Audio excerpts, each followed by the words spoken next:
And we are live. Good evening, everyone. Welcome to Holy Crap, the Vlogcast. Vlogcast comes from a skeptical point of view to answer some of the questions of why. This Vlogcast started as a combination of spite and the Streisand effect because I like talking about the Streisand effect, especially with dumbasses that richly deserve it happening to them and really don't understand what it is, or what it does, or how important it is in the interconnected world that we live in. And part of this is to follow through with the old adage that sometimes the journey is more important than the destination. I'm your main host. I'm known as Shujin Tribble all over the place. You can find me pretty much everywhere under that name. That's Shujin. Hi, let me go ahead and introduce you to everybody. From the Midwest of the U.S., Bridget, good evening. Good evening. Just to the right over in Ohio, Joey, hi. Yep. It's close enough. And across the water over to Paris, France, Joseph, good morning. Good morning. So, Unredo Tech is expecting to be here shortly. He's got something that's kind of taken a little bit of extra time for him. Is what it is, so we will have everybody, well, for the most part, all together. As always, thank you very much for being with us. If you would like to join with us while we are live on YouTube, you can feel free to, well, if you do, join us over on the live chat because, you know, Stephanie is there. And Stephanie, hi.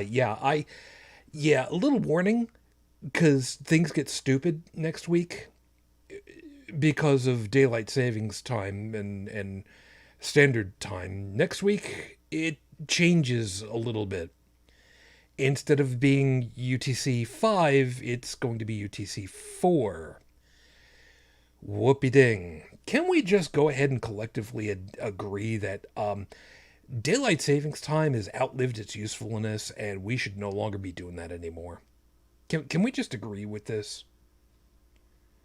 Yes, we can agree. Stupid.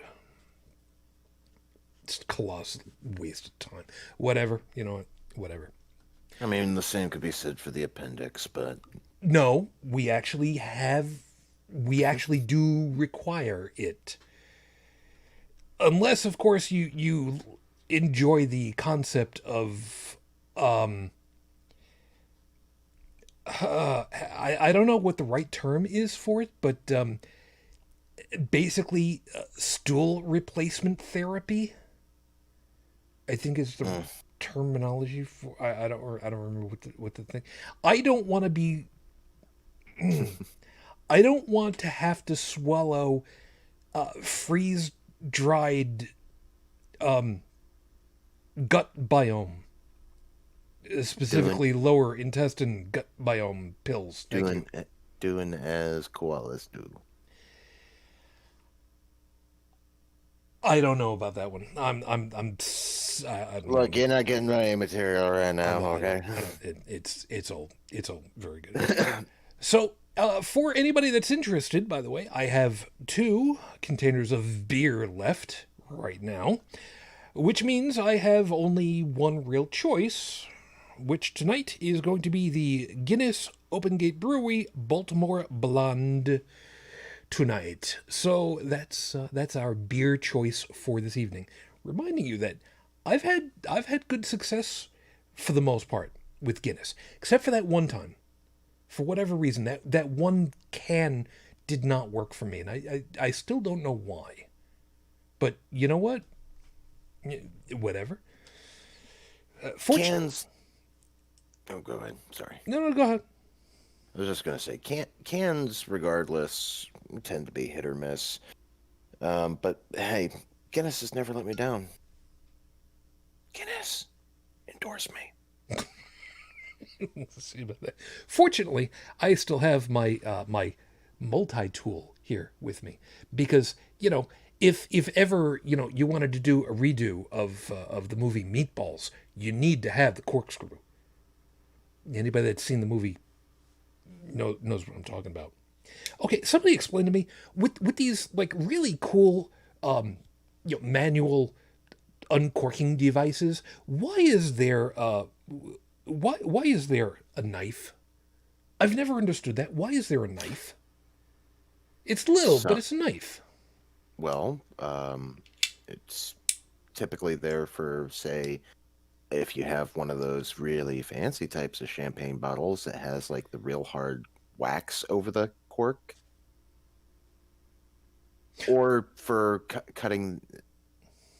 It's a utility thing. Okay, the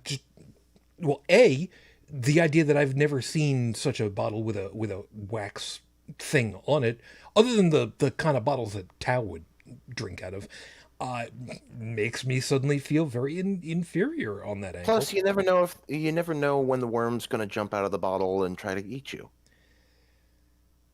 Are we now talking about You might. Tremors or Dune? I know. Leave me alone. Although, now that I'm thinking about it, I'm thinking this would be kind of a. Isn't that how you're supposed to? No. You don't nearly have enough weight in that blade. Yeah, that's probably true. All right, so where is the... here we go. There's the little lifter. And assuming that this works correctly... that A friend of mine had mentioned, why would they do that? That seems like a terrible thing to do. You're just going to get glass in everybody's champagne. That's not how it works. You see, there's a reason why there's never any glass in the champagne out of that. There's also a reason why you never want to drink out of the bottle after somebody does the saber trick. Well, not directly out of the bottle, yeah. Exactly, that's what I mean. Well, yeah, there's that. And we're talking about the saber trick with popping the cork off of the hopefully just the cork off of the end of the champagne cup. No. It's the cork and the neck. Oh, is it? Like if you look at it when it's properly properly done. You're right. I'm sorry. What am I thinking? Why am I confused? Whatever. In any case, Steffi, I do not change my clocks these days. My computer tells me the official time, so I can keep a point.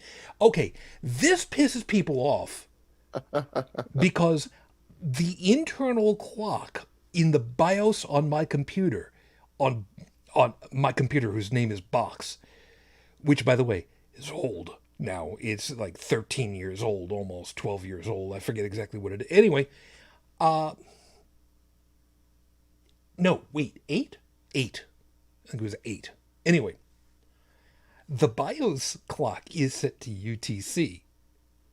So when I boot into Ubuntu Linux, it comes up and it says, "Oh, yeah, your local time? Sure, yeah, I got that for you, no problem."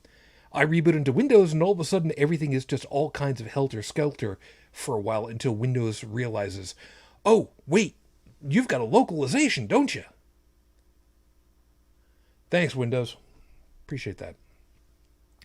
So, I to date do not have an actual beer drinking vessel. So, I use whatever glass I've got, around available. This is very much not like the previous Guinnesses, but considering it says that it is a Baltimore blonde, the color, okay, kind of makes sense. The downside is it kind of looks like the cologne I used to have as a kid because it was gifted to me from Avon. Just let it go. Yeah. So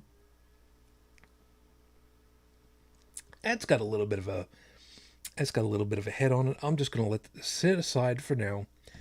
I'll deal with my stuff. Let that do its thing, and we'll see what comes of it.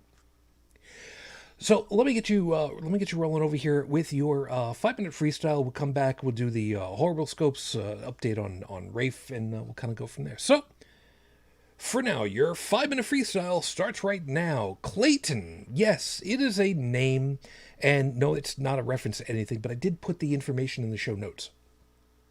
Clayton is a young gentleman who was fortunate enough a couple of years ago to be in the audience where Dr. Neil deGrasse Tyson was on a panel and was able to ask a question directly, which was really cool. And he asked this: can two black holes basically, I'm paraphrasing here, can two black holes basically eat each other? Now, I want you to I want you to take this into concept for a second. The idea of what a black hole is a really, really disturbing concept in and of itself. For anybody that's never really thought about it, it is a point in four-dimensional space-time, reminding you that time is the fourth dimension in the universe in which we live that we know about, because there is relative left-right, relative front-back, relative up-down, and then time, which technically would be forward-backwards, but going backwards is a little bit difficult. In any case, it is a point. It is a singularity. It is as small as you can get and still be in this universe as we understand it. Now, I'm not going to say existing, because I'm not sure that that quite qualifies. Be that as it may, leaving that aside, young Mr. Clayton asked the question to Dr. Tyson. Wonderful science communicator, brilliant mind. And Dr. Tyson asked him, you know, what's your name and how old are you? You know, what grade are you in? And Clayton went ahead and, you know, he said his name was Clayton. He's in second grade. Second grade.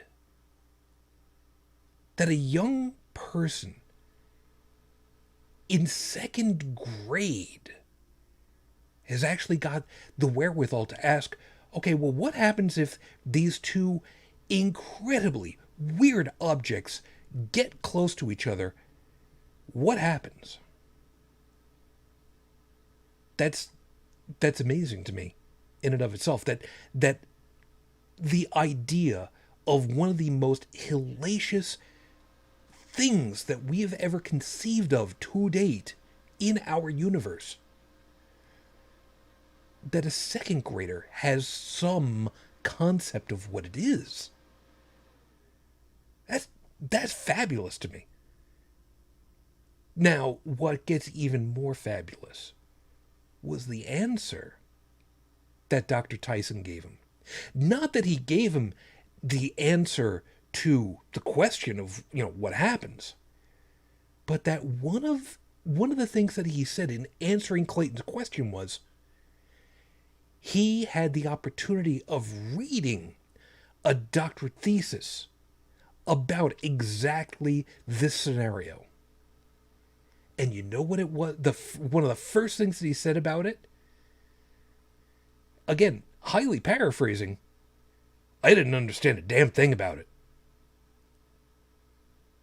It's amazing to me.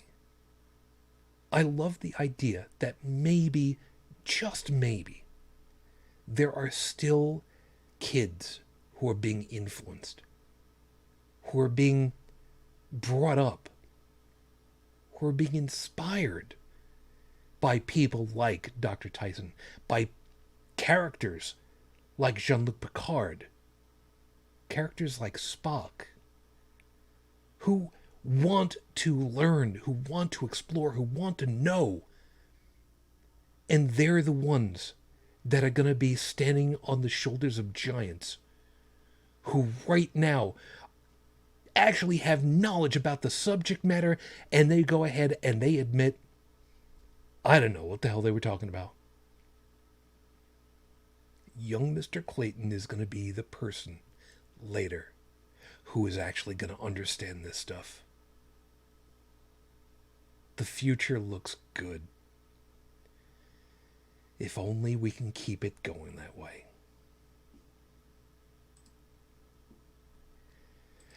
Episode 353 on the docket, Your Honor. Sisyphus would be confused. The idea, for those of you that don't remember Sisyphus from legend and myth, he was supposed to be trying to push a rock up the hill forever and could never get it to the top, and it just kept rolling back for eternity. And that's kind of how it's felt right now with the subject that we're going to be dealing with, where groups have been trying over and over and over again to make things happen. And yet we know full well it has to fail because it's already failed before. And why the hell do you keep doing this? So yeah, we've got that. Things tonight were again inspired by something that Bridget had sent my way, and I kind of took it and ran with a little bit broader than what we otherwise had. Fine, blame me. No, it's not blame. I'm grateful, actually, because there are times where I go looking through news or whatever's been going on, and there are a lot of times where it's just burnout, and I'm just like, I don't want to talk about this. I don't want to talk about this. But I mean, what the hell are we going to talk? And then you brought this one, smack dab into the middle of my face, and it's just like, you know what? I don't want to talk about that, but there's a piece about it that we should talk about. Hence the reason why this is going to happen that way. I did go look up on Rafe Badawi's condition. We have no new information this week, unfortunately. So, as of the recording of tonight's show, it has now been 8 years, 8 months, 25 days since Rafe was unjustly incarcerated for thought crimes. Our hopes and thoughts are still with you and your family. We are still waiting and really hoping that things are better than they were the last time we got an update, which was people not getting their medication and such. And getting harassed yet again by the judicial system out there, trying to tack on more shit on top of it all. Anyway. So with that out of the way, let's go ahead and get the horrible scopes taken care of because, well, that's kind of the job that we've got for you. So, I'm sorry, I just looked over and Stephanie's, I use Linux, less hassle than Microsoft. You don't know the half of it. So let's get you rolling. If you know what your astrological sign is, cool. Those of you that don't know, roll a d12, borrow somebody else's. It doesn't matter. Roll an 8-ball. I don't care. Everything is just the way that it is because that's the way that it is. Get you rolling over here this week. Aries, the gods are against you this week. RN Jesus and the great God Murphy have totally had it with you. And they have screwed with every die roll and every coin flip of every game you're involved with this week. Make a burnt offering to the hitty titties and maybe they'll be lenient. That's a call out to Ashley. That's Miss Ashley, yes. Had a little bit of fun with that one because it was just like, oh shit, yeah. What was it that she called them? Oh yeah, the hitty titties. The hitty titties and the malakitties. Mm-hmm. And just joining us on Renault Tech. Glad you're able to make it, man. Hey guys, sorry I was literally running late. No worries. So if you pull up your bookmark for the horoscopes, we'll grab you in here. Yeah, do me last. I'm getting there. Okay, Bridget, all yours. Image. Just no. I'm not gonna do you. Just no. Taurus. Just bench me, coach. Just I'll be in a read the damn cue cards. Yes, sir. Taurus. Don't buy Chinese food this week. Just get all the ingredients and make it yourself. The most expensive part will be a quality wok and fire ring to put over your stove. Fair warning, these do not work well on induction stovetops. If you don't have a gas burner already, just consider moving to a new apartment.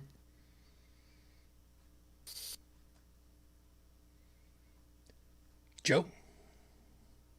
I'm not going to tell you not to read from the card because I don't know what the card says. All I know is, first you got to get mad. Gemini. You keep trying to organize your life and keep failing spectacularly at it. Maybe it's time to admit that your Filofaxes and Palm Pilots just aren't as efficient as you'd like them to be.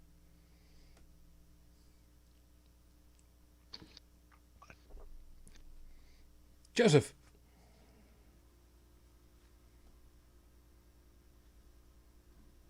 Did we lose Joseph? I do this every time. So Claire! I was gonna say, if he's not ready, I am. okay, Cancer Moonchild. You're nostalgic for the 60s because that was the last time someone could run naked in public and get away with it. Good luck having someone identify you from a grainy, blurry Kodak Politic Instamatic 300 camera, a shot without a flash cube on it. A shot without a flash cube on it, sorry, back then. Today you'd be featured on TikTok inside of 3 minutes. That's Yeah, true. Or less. True. Leo. I think it's my turn, right? Yep. Okay. Leo, your heroes are all broken. Batman, survivor's guilt over his parents. Tony Stark, kind of the same. Simba, same thing. Superman, okay. So all superheroes are apparently broken. So how about you just believe in yourself for a change? What do those heroes have that you don't? A writing staff. So go write your own future, and anyone getting in your way, take an eraser to them. I was also going to say money, but, You have to be rich. yeah. And wearing your underwear on the outside of your pants. Well, Simba didn't. That's the exception. Yeah, there's always going to be. Virgo. Baked goods are in abundance this week, which is both good and bad. If someone asks you if you like banana cream pie, push the damn thing into their face and walk away. Remember, you will not be convicted by a jury of your peers. Besides, if Libra. it's not consent, the banana is being a rapist. Libra. Time for your musical talent to come through. We know you're out of practice playing an instrument, but you talk all day anyway, right? So then write lyrics. Write what you know about. Now's your chance to write the songs My Mom Doesn't Miss Me and I Love the Smell of Plastic.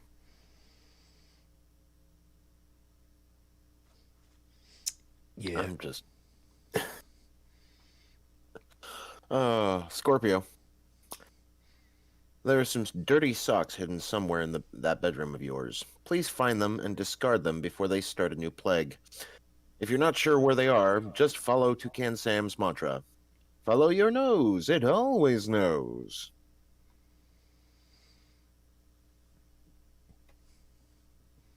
Oh, my turn? Yes, sir. Okay. Sagittarius. Halloween is still 7 months away. Stop prepping for your next big holiday display. You've got 5 months before Spirit Halloween starts opening shops again. If you wanted to get a proper start, you should have bought out the store November 1st. Amen, brother. It's all true. Hell yeah. It's all true. My best Halloween props for the next year was always acquired after Halloween. Capricorn, do something for yourself for once. Specifically, buy some flowers. You can splurge on roses or carnations or orchids if you want to be showy about it. But if you ask the florist if they have some dead, headless roses and tell them you want to decorate for an Addams Family theme, they might just give them to you for free. It's true. Especially if it's close to Halloween. It's also very true. Aquarius, no one likes your shoes this week. Wearing sneakers, I'm sorry. Trainers, if you're a snobbish Brit, is one thing. But constantly telling everyone that those are my Adidas. Yeah, it's so 1986. Unless you're walking around with a boombox and a sheet of cardboard, just stop it. Pisces. Okay, pay attention this time, Pisces. There is a recessive trait dubbed Talpid 2 in chickens that hasn't been an active gene in almost 70 million years. When it's activated by genetic mutation, it's lethal, meaning that fertilized eggs will last maybe 18 days. We lost Pisces again. Okay, everybody else pay attention. This mutation gives chickens alligator-like teeth. Yeah, so remember, there is a non-zero chance the chickens will revert back to their dinosaur form.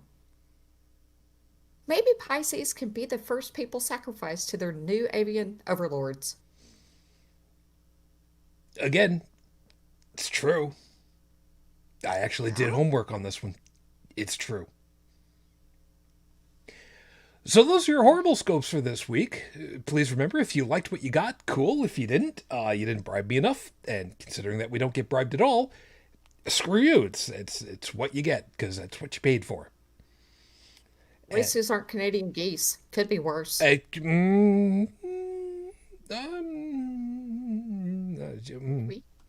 be. That would be, wow, that would be terribly, Disturbing. I was about to say, Canadian geese have got a really bad attitude problem to begin with, but then again, I thought about it. The number of times that chickens will just arbitrarily curb stomp the shit out of a poor defenseless mouse. Yeah, good point. Yeah, so there's a thing right there.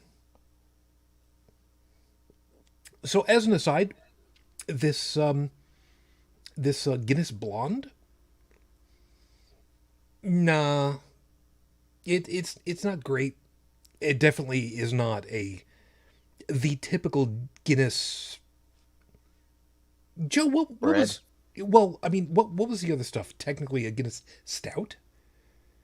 The like really the bread. Yep. Yeah. Stout and draft. But I mean, it's a blonde. What do you expect? But well, that's the thing. I don't know what to expect. Hence the reason why I keep doing this. Which, by the way, depending on how things go, I may end up doing the the jalapeno next week. So, I typically don't trust a beer whose color can be found on a urine chart.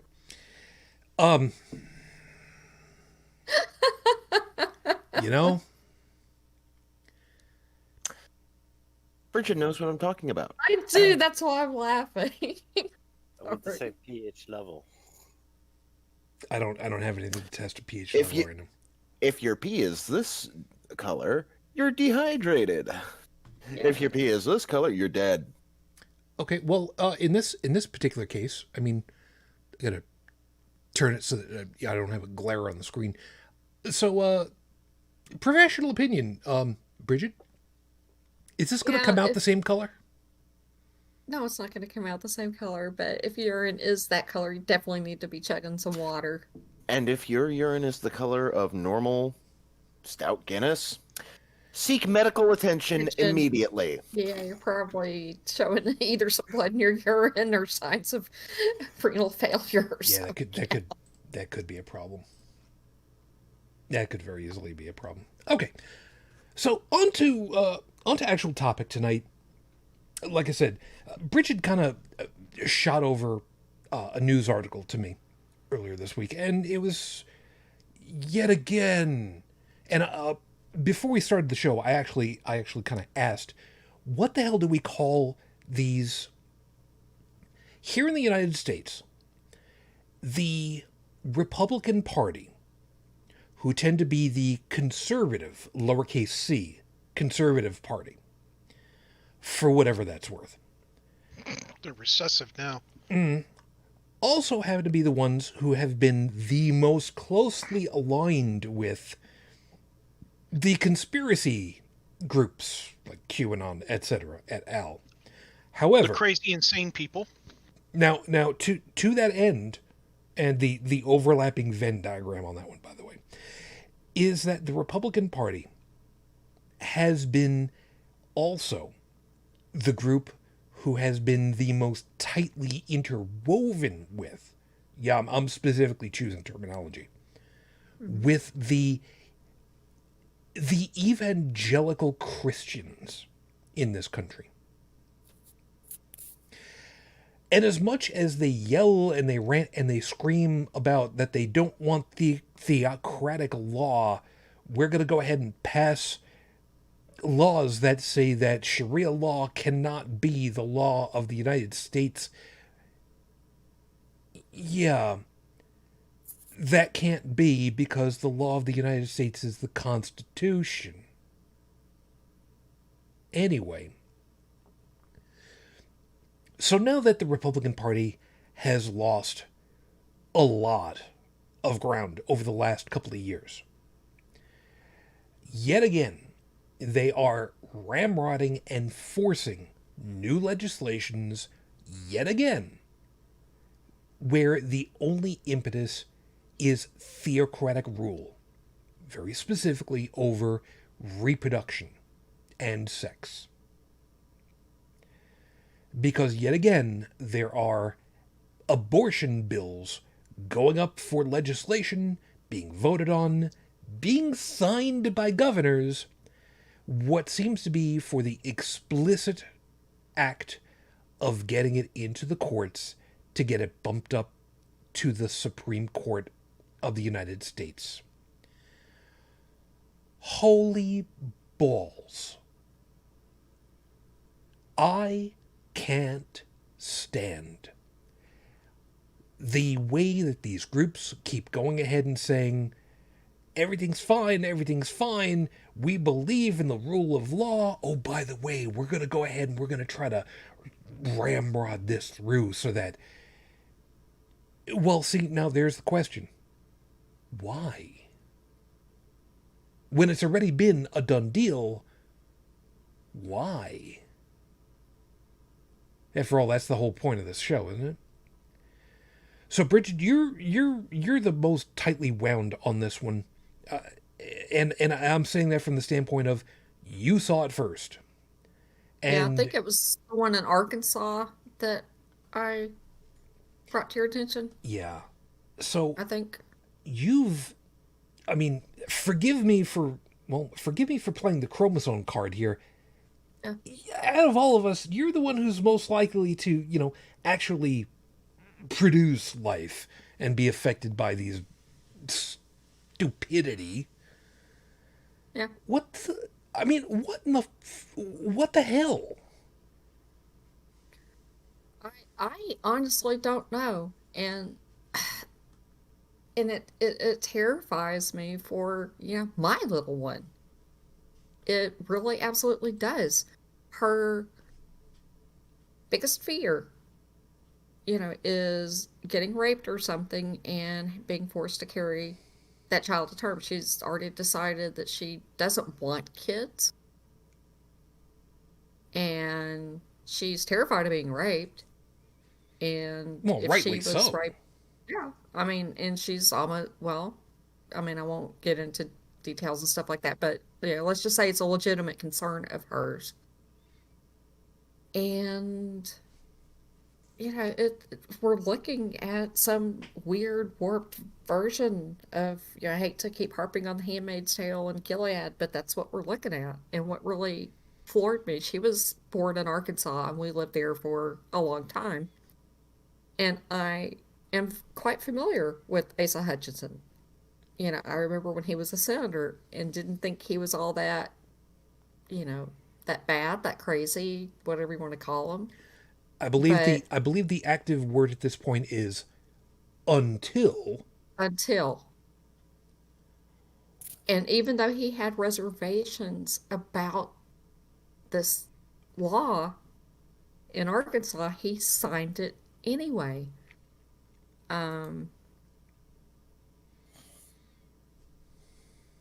It's more or less an abortion ban,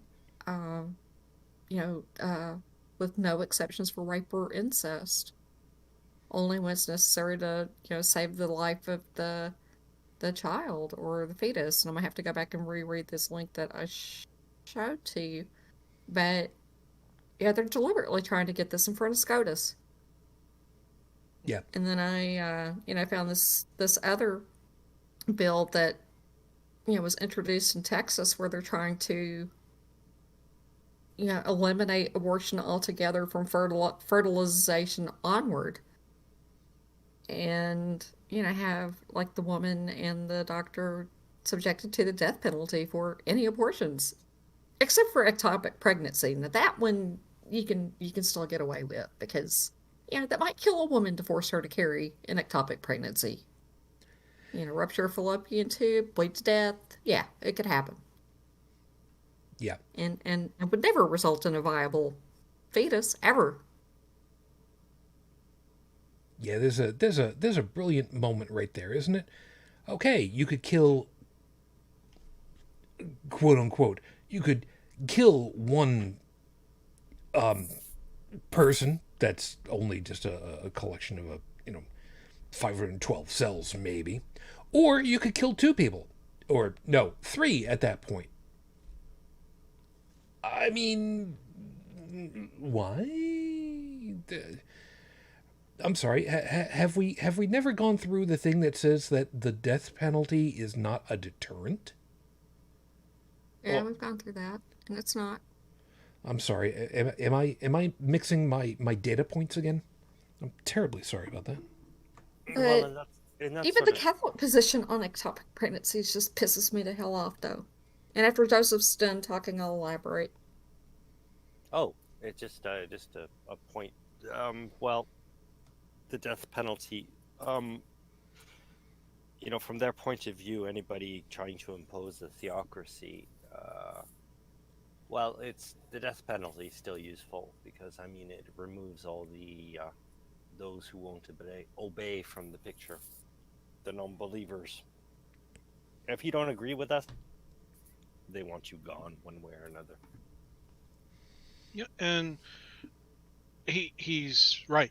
A lot of the Republicans, whether they admit it or not, if you really watch how they're talking to people, what they're saying, what they're not saying, they're scared. They're scared of Godfather Trump because he just took away a large chunk of the super PAC's money. He told the people, he told the PAC, look, don't use my likeness anymore. I don't get permission to continue to use it. And they told him, well, you're a public figure. We're going to use it whenever we want. He went on whatever he went on, and he's told everybody, is like, look, don't send them any more money. Send it straight to me. Overnight, funding dropped like a rock. And it's going into Trump's coffers. He will, I firmly think that this man will try again in 2024. Oh, he will. And any Republican who went against him at all, in any way, shape, or form, no matter how small the slight, he will hold it against them, no matter how long they will continue to exist for. And some of them are aware of that. Some maybe not. But, with everything that he has caused and all the harm and all the damage and everything else, the best thing that they could do for the Republican Party is get him behind jail. Yeah. Bring him up, let him get charged, take his butt down for the insurrection and everything else that he did, and put him on trial. Go ahead, have a jury appears, the whole 9 yards, whatever. Do all the things that need to be done and get his ass where it needs to go. Make it so that he can never run again in this country. Yeah, And but then when there's... Hold it, Joseph. Yeah, hasn't that ship sailed? Because they had a Nope. vote on No. that. Well, hold on a second. As far as to the political part of it, yes, unfortunately so, because it's been tried, and the voter bloc that is the group of which he is part, i.e. the Republicans, with a handful of exceptions. And I'm still not firmly convinced that these people who voted to convict were really doing it for the right reasons. But be that as it may, At this point, there are other civil litigations that are going on and criminal that are completely separate from the political stuff that didn't want to stick. So it is entirely possible that that son of a bitch could end up going to Alcatraz. And I'm using that. I know Alcatraz is no longer an actual penal location, but it was where they put Al Capone after the IRS got him for tax evasion. That's the reference. There's only one sticking point on that, though, which we will have to wait and see how it plays out. I'm afraid. And that's Governor DeSantis. Wait, what? DeSantis? He and Trump are buds. Trump is now a legal resident of Florida. And? Florida may not let him be extradited to New York or Georgia to face charges. Mm-hmm. Whoa, wait. So No, hold on. this is true. This is true. I'm not going to go into my family history, but my part of one side of my family is mentioned in a movie. And that movie is called Analyze This with Robert De Niro. Yeah. The very start of the movie. A lot of the people who ran from the cops at that start of that movie fled to Florida. Because unless Florida agreed to extradite him to New York, they couldn't get him. Yep. And I saw a piece in the Atlantic a couple of days ago talking about that too. Now, for editor's note, all those family members are long since deceased. That lineage is gone. I have no relation, other than blood, nothing related to them. In case somebody tries to use this against me. I'll stick you a link out real quick, Shujin. And this is just a generic first thing that came up when I Googled it. Okay. It's also why some people who have money will pay other people to drag somebody across state lines where the police can get them. Where the hell is Batman when we need him most? Exactly.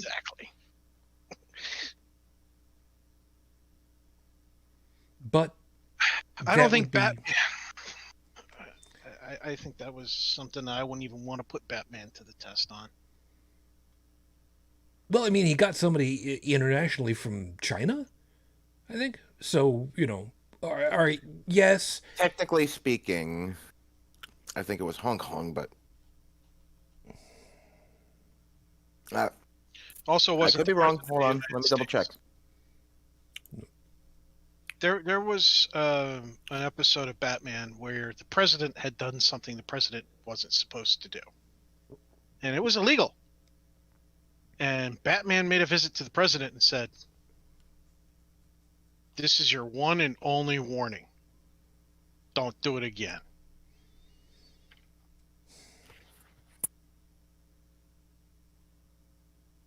Yeah, he said something like you get a pass, but one time. Or something like that. Damn, now that's a whole other piece that I'm going to have to think about for later. That's great. Yeah, sorry to burst her bubble. I had to say something, though. No, that's fine. Hey, if she didn't say it, I was going to say it. So, I mean... Again, one of the great things about the show is I never stop learning stuff. I may not like it, but I learn.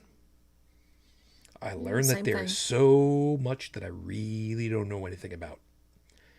And stuff like that will piss me off to no end. Yeah, that pisses me off too. So back with this whole thing. I want to clarify one piece, because I thought about it as I was introing the show and talking about how this topic goes out. I want to make sure that everybody understands full well that here in the United States, there are two main, and by main, I mean like 95% of the political will of the country. And that's the Democratic Party. Reminding you, it's called the Democratic Party, regardless of what some others will do, the little cute Democrat Party. Yeah. You know, I hate that. Die in a fire. And you're a Democrat? Oh, you're a liberal hippie. Like, well, but I hate being referred to as the Democrat Party. It's like, no, it's Democratic Party. Yeah. And then there is the Republican Party. Now, traditionally, at least in from the mid-20th century on, I think is fair to say, the delineation between the two has been that the Democratic Party tends to be the more progressive, lowercase p, the more liberal, lowercase l, group. Mm-hmm. The Republican Party tends to be the more conservative, lowercase c, regressive, capital R, because they keep pushing backwards, and I don't know why. Now, both parties do have a lot of folks who are religious. We will grant that. Considering that 75%-ish of the country is religious in some way, shape, or form, it's ludicrous to think that there wouldn't be people in there who are religious in some way or other. Now, to that end, the Democratic Party tends to be those who are less vocal, shall we say. The group who, though they may have some... What's the word that I'm looking for? They may have some push of the thumb on the scales of justice, especially where it comes to those who are of the more Catholic bend. Because, you know, Catholics, well, they will say one thing and definitely go another. But the Republican Party are the ones who have the evangelicals, the Baptists, the ones who are way outspoken and will do whatever it is that they can. And by that I mean whatever it is they can get away with in order to push their more specific agenda that is absolutely based theocratically and not scientifically. Yeah, the C in conservative is now a C as in Christo-fascist. Yeah. Now, conservative previously had basically meant that they were the ones who were looking for a much more conservative scoped federal government. And I can respect that position. I do not agree with it because we've seen what happens, but I can respect the position that says, look, I think that the best way to get from where we are to where I see us being as being a more prosperous and better country is to roll back certain things and to not have as much into the overseeing Uncle Sam. I don't agree, but I can at least respect somebody that says, I think getting from point A to point B is this way. Because that's something that we can at least have a discussion about, and we can try to figure through it. Where they are now and what they're doing now, there's no wiggle room, there's no discussion, there's no opportunity for trying to figure out why. It is simply, life starts at conception. It is now a human being. You know, the meme picture, you know, changed my mind. Or you can't change my mind, as the case may be. Yeah.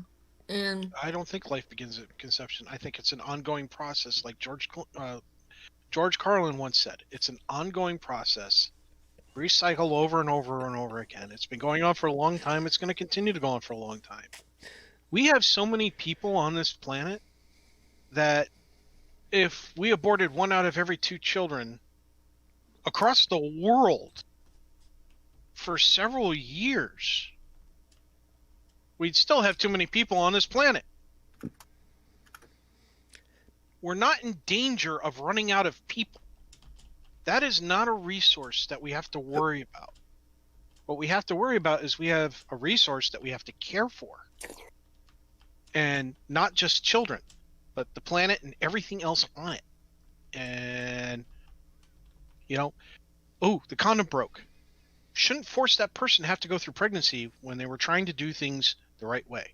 Oh, well, if they didn't want to get pregnant, they shouldn't have had sex at all. They shouldn't have taken the risk. Wait, what? I'm sorry, is this your relationship? No? Okay, then you stay over there because you're conservative. And if your traditional views are that the government's supposed to stay out of your shit, then you stay out of mine. They forget that part. Yeah, and the fun part for that one for me is, okay, you don't want people to get pregnant. Fine. Then what's your problem with same-sex marriage? Or same-sex relationships? Because they can't get pregnant?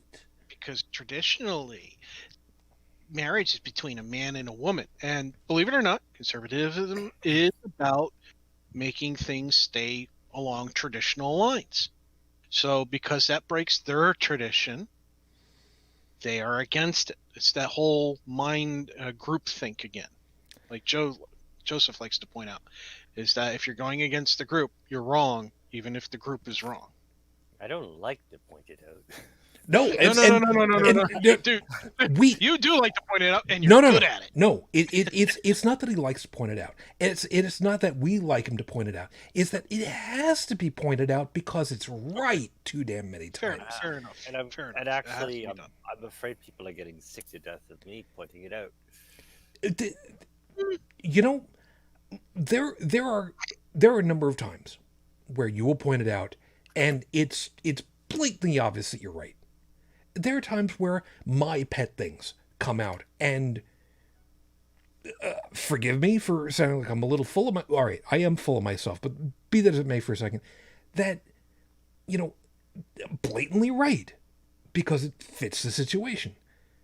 Well, it's almost Captain Obvious. Exactly. I mean, it shouldn't even have to be said. Exactly. I mean, If only. I feel actually stupid. No, and you're absolutely right. And I'm realizing that my microphone is just a little bit on the high side. Sorry about that. You just gave me an idea. Who and what? Joseph said it's almost Captain Obvious. We should have Captain Obvious have a new job. His job should be on a government level. Okay, it should be on a government-sponsored channel that's available to everybody, whether they have cable or not. So, you know, digital over the airwaves and all that. And what his job is to tell the public about the bills that the politicians will be voting on. Because if you can make it so bloody obvious what those bills are about, then at least maybe the general public might have an idea of what the hell it is that the people they voted for are doing.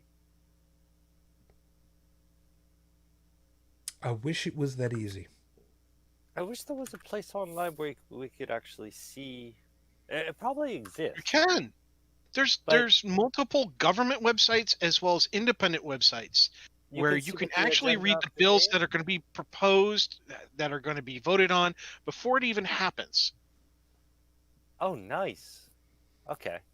But that it's reliant upon the material being ready to be submitted. Sometimes there are moments where they do last-minute adjustments to the material, and it doesn't get out there until after it's been voted on because, hey, the only up-to-date copies were the ones that were printed out on paper.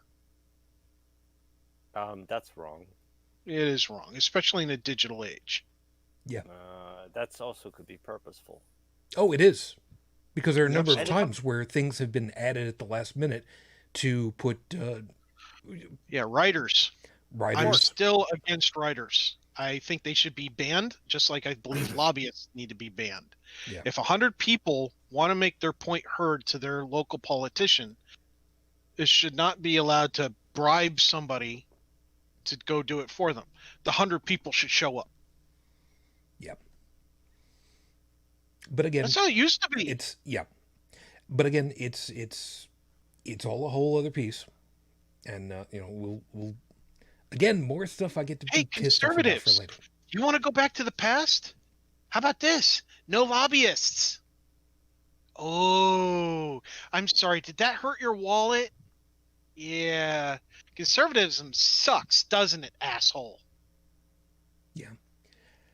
So one of the big questions that that keeps coming out of this for me, because like I said, that lowercase conservatives have traditionally been looking at stuff, and saying, the way that I see going from point A to point B, where point B is the country is doing better, more prosperous, better, whatever, is through this methodology.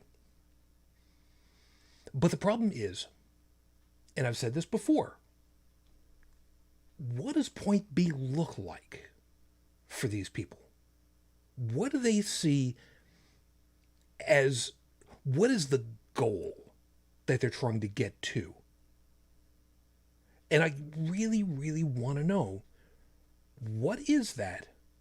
And why are these legislations the way to get to that? Well, they want an obeying, complacent, non-questioning people. I mean, you've got,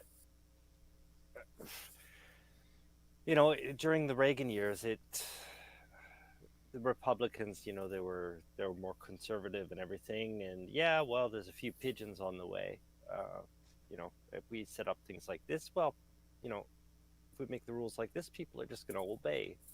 Yeah, well, that's good for us. But then they became increasingly on the, those who would let authorities decide everything for them. And now they're just they're not only addicted to it. I mean, they have no other choice, because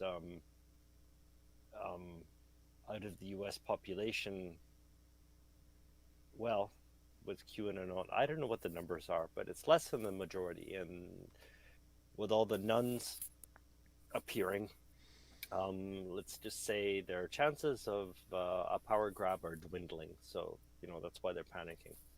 Yeah, that's true. On a practical level, though, they are getting power. I mean, it's a small part of the country. They're but they have outsized power for their group.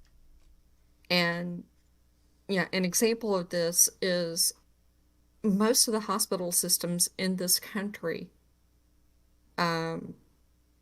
are faith-related hospitals. Yeah. Whether it's Methodist, Baptist, Catholic, whatever. Catholics. And you have these huge Catholic systems now that are absorbing all the other hospitals in counties and states and things like that. And they go by their Catholic doctrines.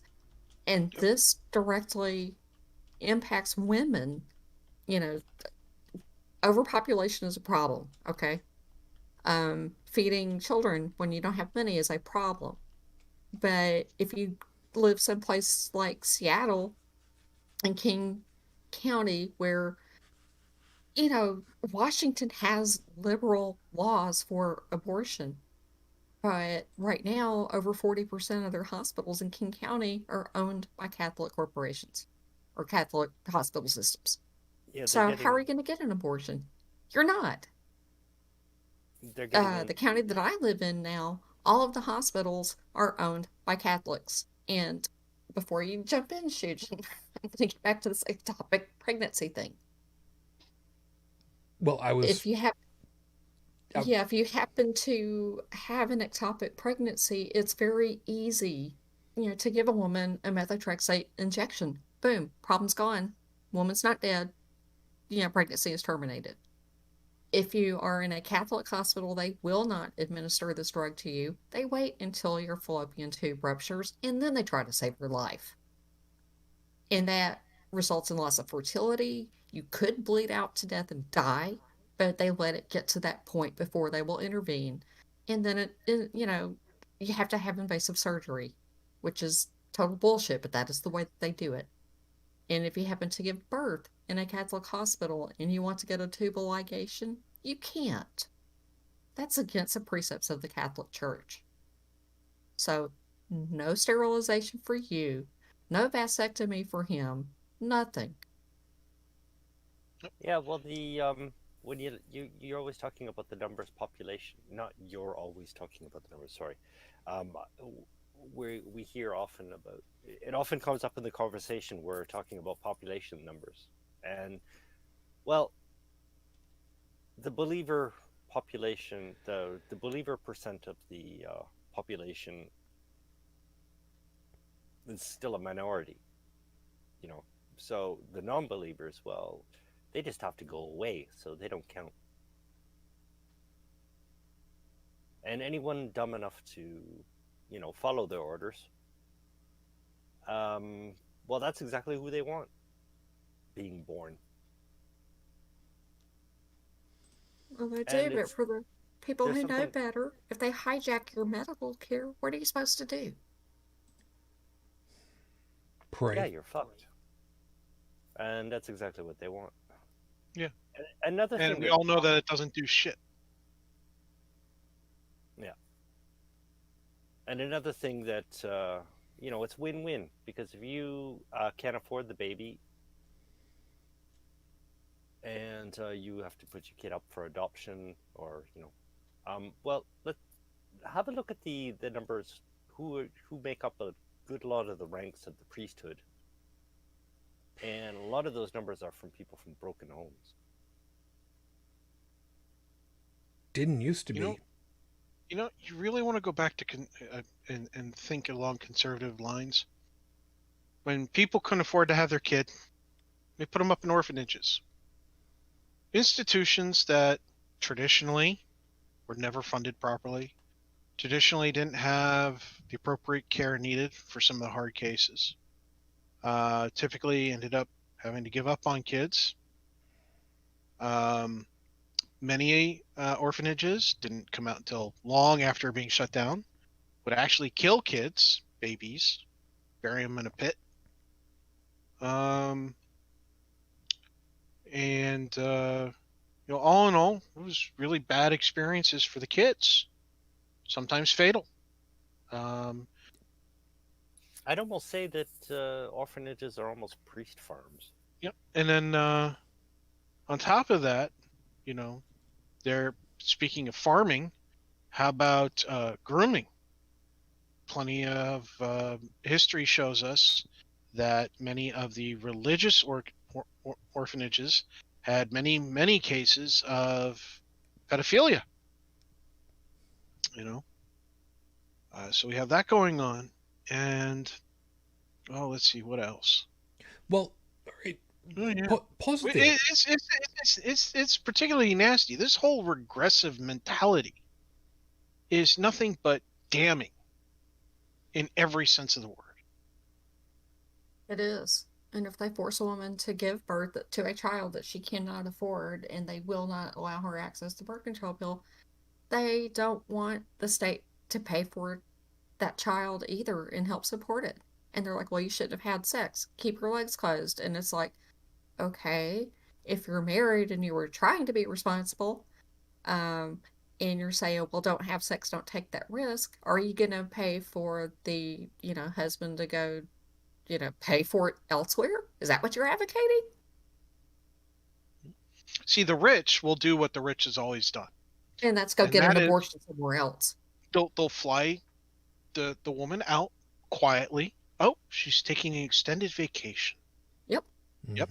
And she'll be gone long enough to have the kid and recover, and then she'll be flown back. And she'll be told, if you talk about it, you're out of the inheritance. Or they'll just take her somewhere and have an abortion and fly her back. Yep. And we've also seen historically that the ones who have come back, who have tried to talk about it, suddenly find themselves in an insane asylum.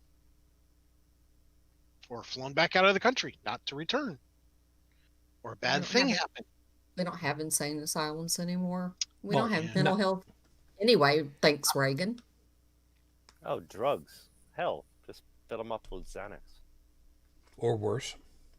Yeah. The point is that this shit's got to stop. And the worst part of this whole thing is that there are women supporting these things. It's one thing if an idiot guy supports this, okay? They're supporting something they don't truly understand. They're wrong, but they don't truly understand. Women, you are literally, any woman who supports this is literally shooting themselves in the uterus. Well, and that's a problem. Because if all the women stood up and said, all the women in the U.S. stood up at the same time and said, look, no more sex until all these anti-abortion laws are gone in every single state across the U.S. Until there is a single law that is put into place to maintain and preserve full body autonomy for a woman's right to choose. No sex ever again. You know what? I'd give it a month. But wasn't that what the Supreme Court's ruling for Roe versus Wade was supposed to have been all about at the time? Yeah, but you see, Roe versus Wade doesn't stop a state from making a law. Well, if the abortion clinic is going to perform an abortion, they have to have a hospital that's within 10 miles drive there that has a qualified medical examiner or medical doctor who can be there for complications. And if the only one that's in there is a religious one, and they say, we're not handling that stuff, they can't perform abortions now. Yeah, you're talking trap laws. Yeah, we know those are a thing. And that's what we have. We have multiple and layers and layers and layers of trap laws that are, you don't juggle just right, and that woman's going to jail. And if Roe versus Wade gets overturned, those trap laws are hooks, and they're sunk deep. There's actually trigger laws when Roe v. Wade gets overturned. Then that too. All abortions will be illegal in several states. And even if, go ahead. Here's the thing, because what was the term that you called it? A trap law? Yeah. Okay. Yeah. It's targeted reproductive. I'll have to Google it. Okay. There was a show on last week. It's target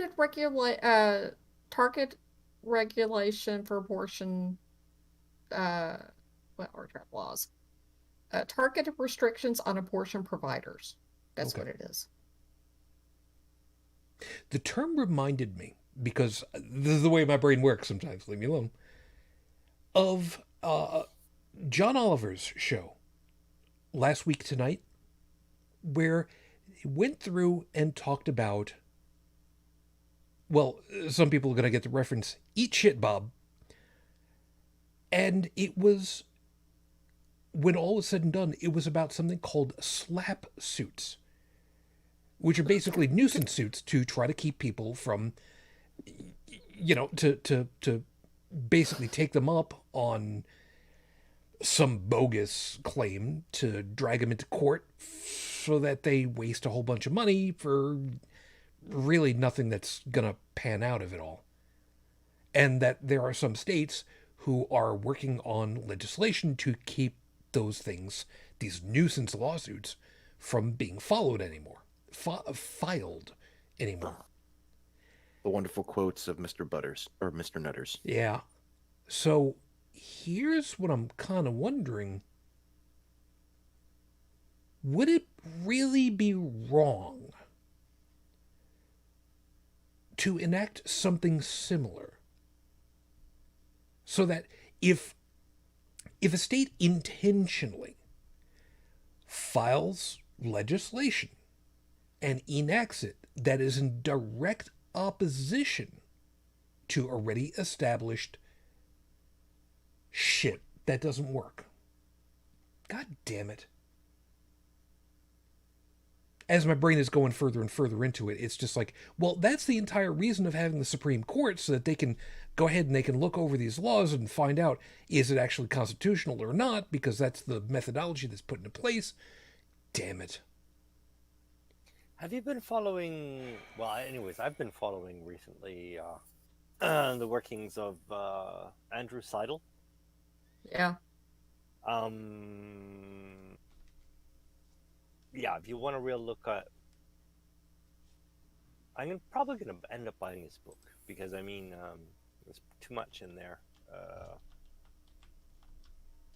Yeah, it's probably a good read. But, I mean, it's not only happening on the Supreme Court level, it's happening at the judicial, the state judiciary, where the judges are being... basically, the Trump administration, they filled a void that was left over from the Obama administration, and they basically flooded the judiciary and at the state level with people that aren't even qualified. Yep. Sure did. Over 300 appointments. I didn't know that until a few days ago. Yeah. Yeah. And let's also be clear about this so that everybody understands full well. It wasn't that President Obama did not fill those positions or did not forward names to fill those positions. They were blocked from filling them. Exactly so. And yep, who is blocked it. And who is the guy, who is the biggest Chad of the whole damn group that made that happen? Mitch McConnell. Mitch goddamn McConnell. Talk about gaming the system. He did. Any nomination that was put forward, he blocked. Well, that's all they do, the Republicans now. No, hold on a second. Let me make sure though. It didn't used to be that way.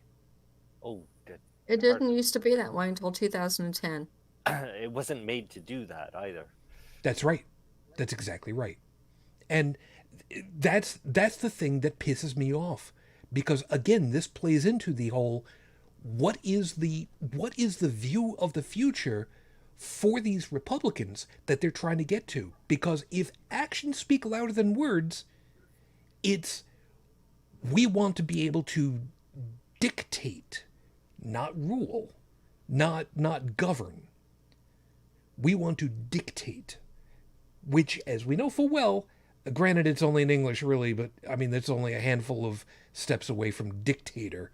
But I mean, is that really that far of a stretch at that point? But you're right. That's all they have left, because, you know, when conservatism, when people started becoming, you know, at the Vietnam War, when people were becoming more, quote unquote, aware, you know, well, they had a choice, you know, either change their ways or dig in, and they chose to dig in, and now all they've got left, if they want to stay in power, are the believers. I mean, it's a last resort. Yeah. So, if they can't make it with the old system, well, you know, all they've got left is, well, let's just say it for what it is, fucking fascism. All they've got left are gerrymandered districts up the ass. Yeah. Yep. If you can't win, cheat. Yep. And they have. Yeah. I mean, I've heard, I haven't researched the numbers myself, but I have heard that the number of people represented by those who are of the Democratic Party are basically triple the numbers of those represented by those in the Republican Party.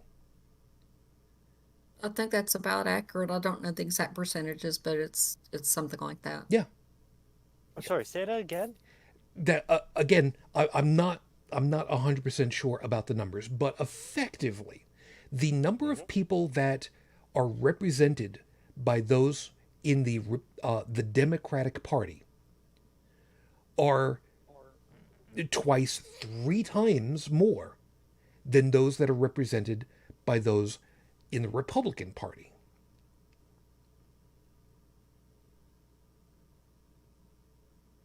Is it me or my brain? I just don't understand. Okay, you know full well that each politician Yeah. has a number of people in a district that they represent, and going by those numbers, the number of people who are represented by those who are of the Democratic Party far and away exceed the number of the people that are represented by those in the Republican Party. Oh, you mean, okay, the population. Right. Okay, I thought you meant they were being represented. Okay, all right. Yeah, I've got some numbers here. Now, these are from Brookings Institution. These are going back to 2017, so I'm sure that these numbers are even more skewed. But back in 2017, Republicans got 56% of the vote, but 74.6% of representation. And Democrats won. Trying to look and see this here. Computer's being a slow That's all right. pile of crap. But anyway, there was overrepresentation, by the, GOP. They had more influence than what they should have. Going by the statistics. Going by the statistics. Okay, looking at national distribution for votes for Congress. Misrepresented seats, quote unquote, they had 21. And Democrats were down 21.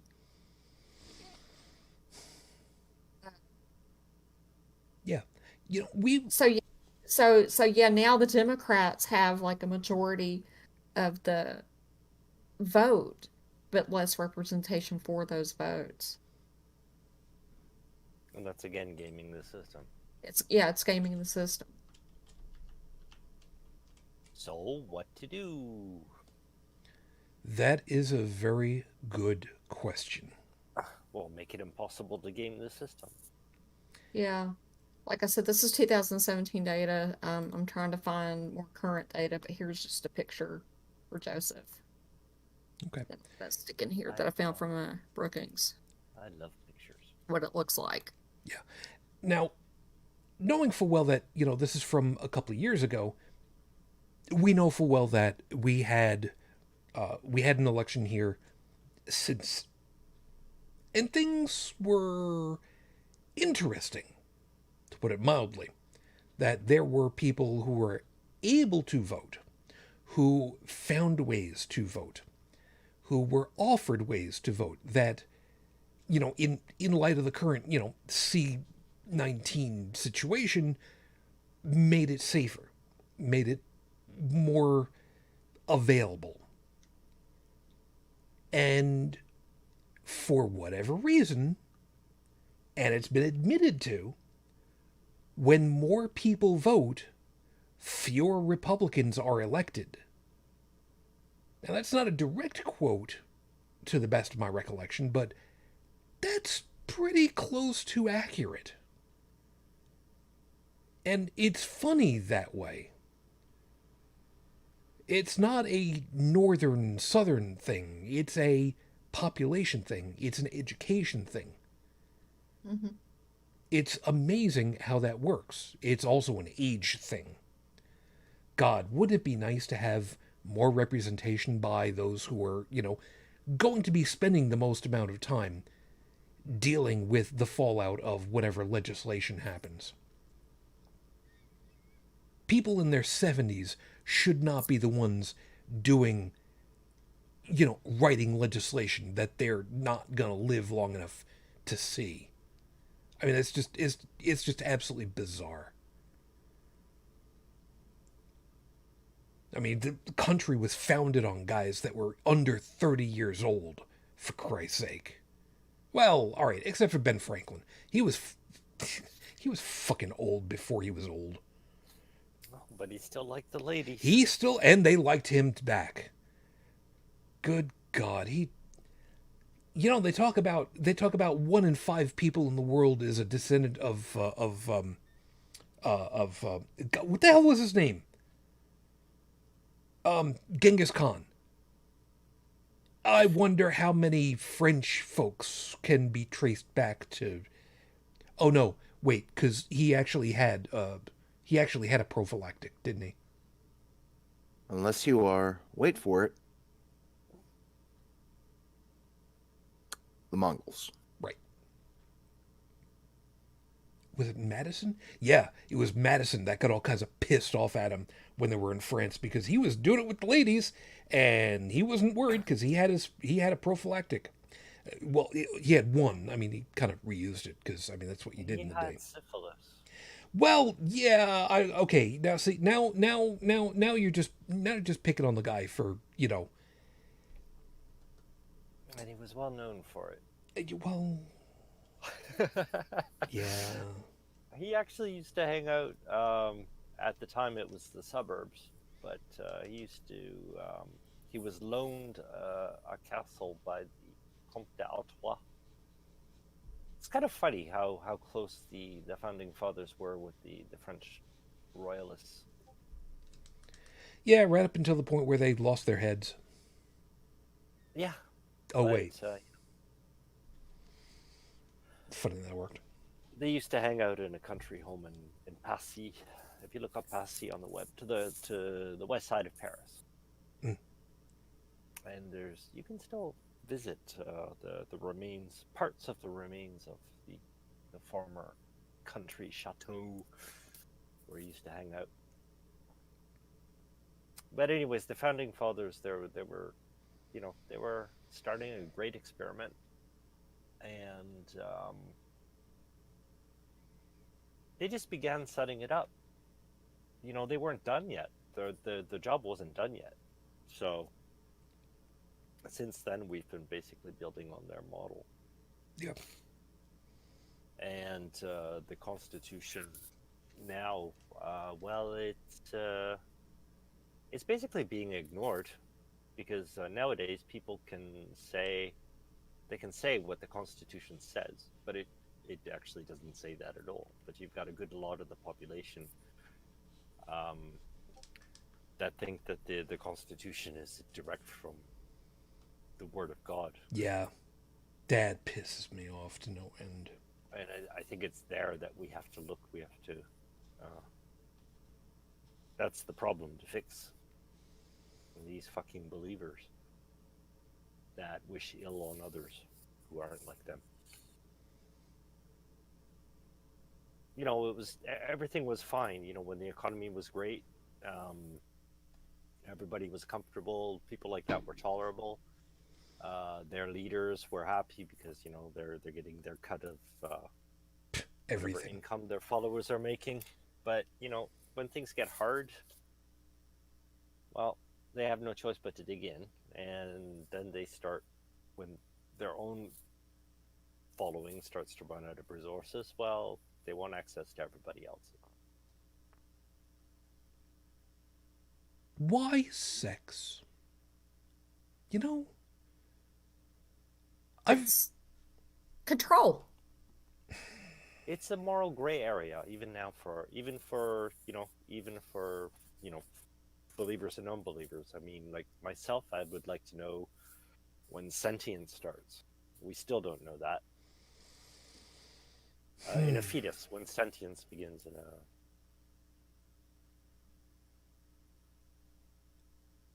but it's also possible. It's funny. There's even studies that show that real sentience doesn't start until well into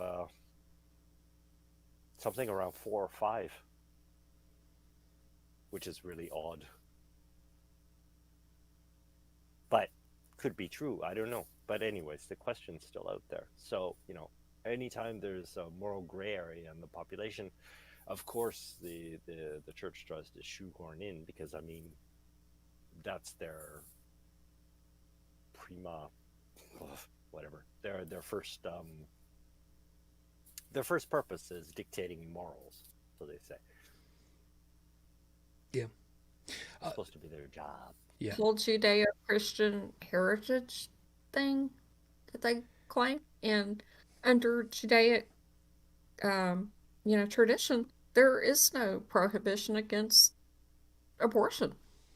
No. And The members. mother is like the first and foremost important, person. I mean, end of story. Yeah. And if memory serves, Old Testament's got a thing that explains how to see if your wife has been unfaithful. Which Yeah, November. Gosh, I can't word. Numbers chapter 5, verses 11 through 33. There's nothing in the Bible about abortion. That's the only thing about abortion, Well- and it's about going before a priest, and if your wife has been unfaithful, then he mixes up the dirt from the temple Yeah, the and only- makes her drink it, and then if she's been unfaithful, she'll have an abortion. Yeah, basically how to do an abortion. right. Yeah, that's the only thing that's in there. It's not only it doesn't condemn it. It doesn't condemn it. It's like how to do it. Yeah, it does. It's an instruction. Yeah. So technically, at that point, that part of the Bible is a spell book. Well, do you see what's going on here? I mean, it's just once again, it's just these fucking believers. It's the believer. This is what we have to get rid of. Yeah. This non-mentality. If I can go on a bit of a not a rant, but I mean, the church, they say that they preach morals, but I mean, I find that as disingenuous as hell because they want to dictate morals for others, which means that basically they want to decide everything for everybody else. And what they call morals, I mean, even when they call it morals, it sets my teeth on edge because I mean it's dictate. Yeah. It's dictate, and they're actually removing from their followers their ability to decide right from wrong for themselves. And of course, that's going to have consequences for the rest of the population. Because, for as far as they're concerned, if it's for the group, other believers like them, there is no right and wrong. If it's good for the group, all's good.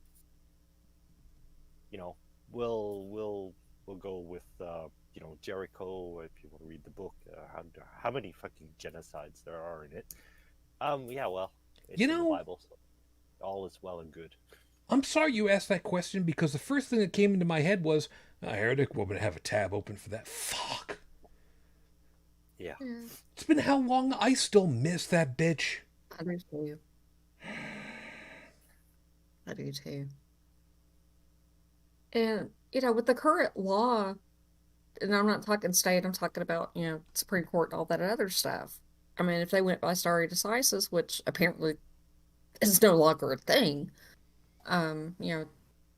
Amy Coney Barrett, she will do her thing, and Kavanaugh and Thomas go along with it. But, I thought Roe v. Wade was very reasonable.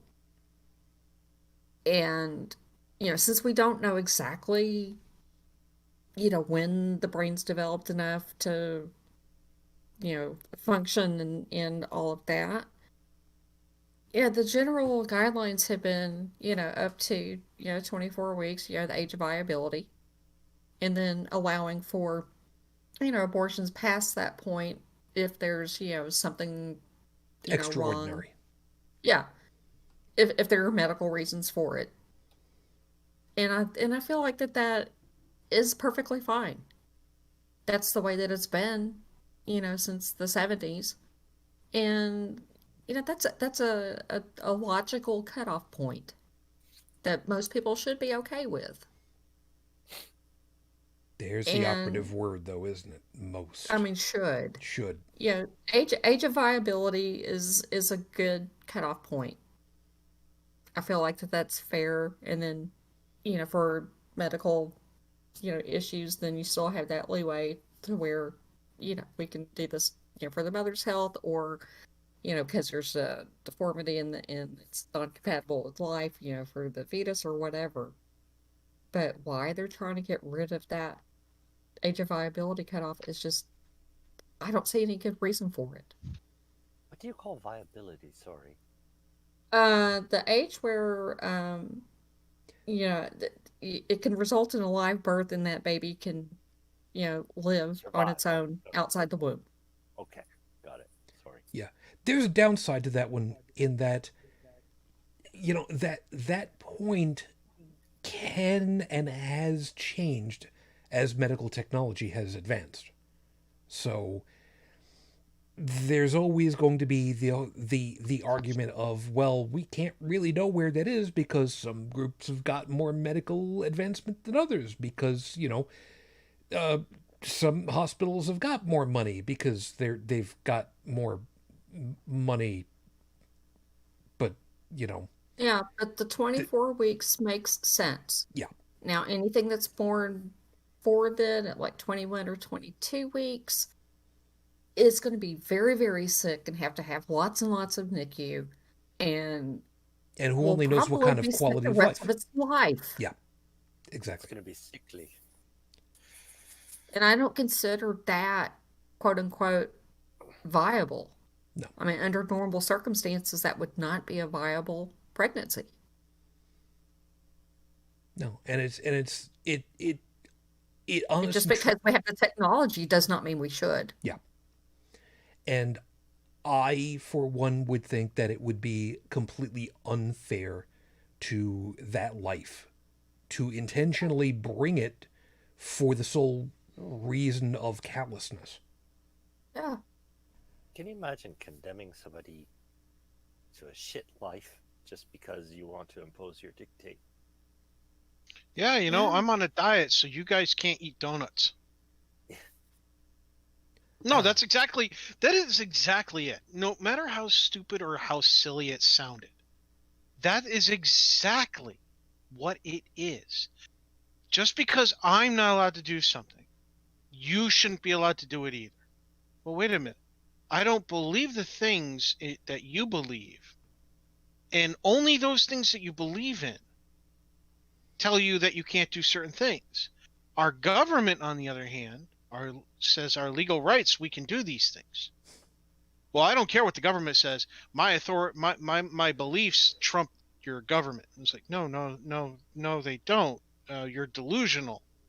Well, my beliefs tell me I'm right. Yeah, you're delusional. But unfortunately, when you're inside the bubble, you don't see the bubble. Yeah. Or these guys could be fully, again, you have to differentiate between the people who know full well what they're doing and people who are actually in a believer bubble. Yeah, like Jerry Falwell, he's an asshole. He started this whole shit.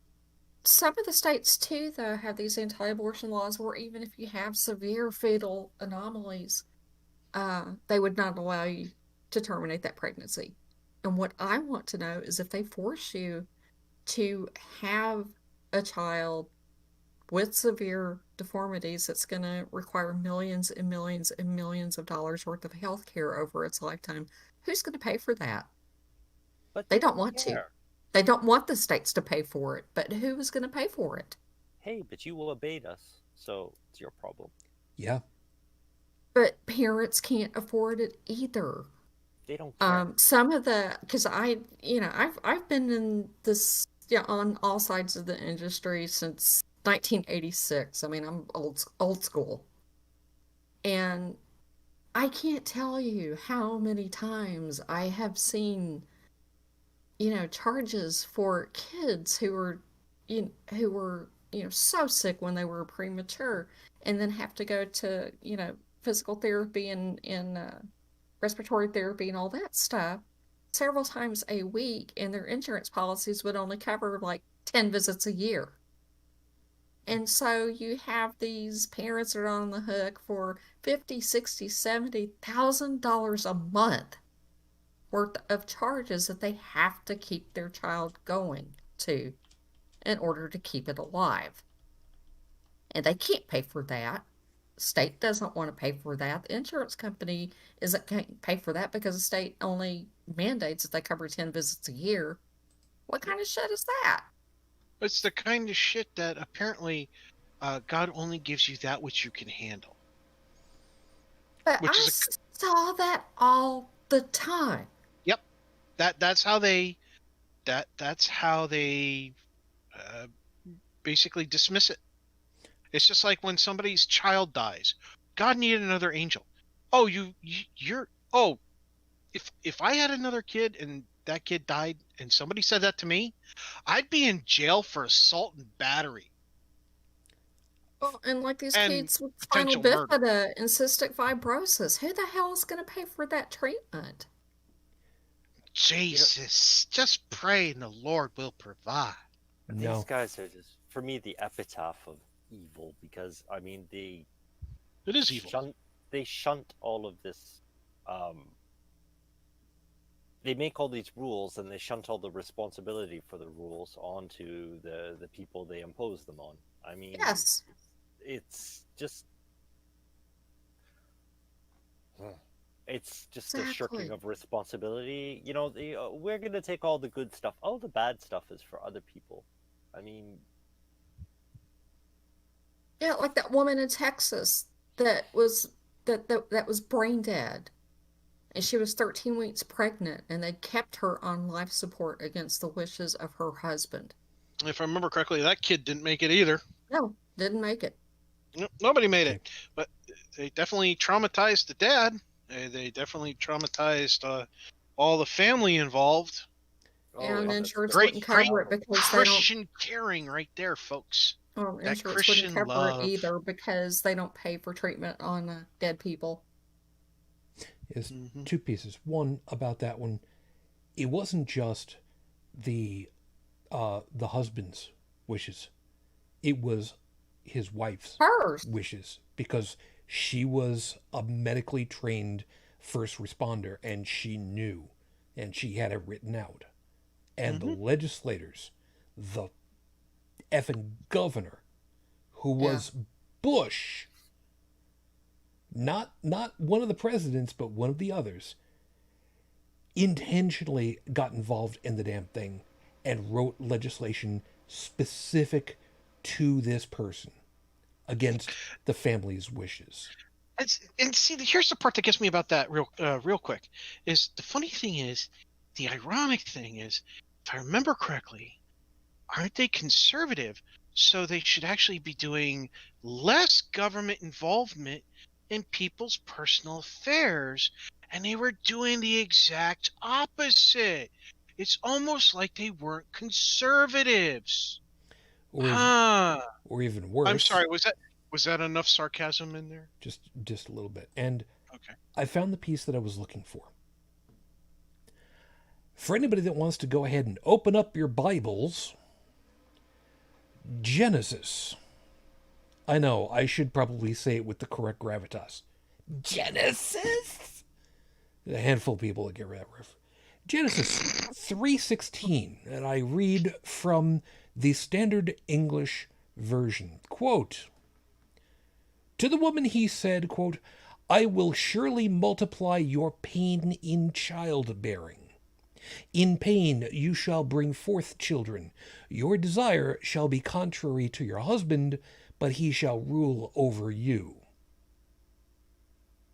Yep. That's why.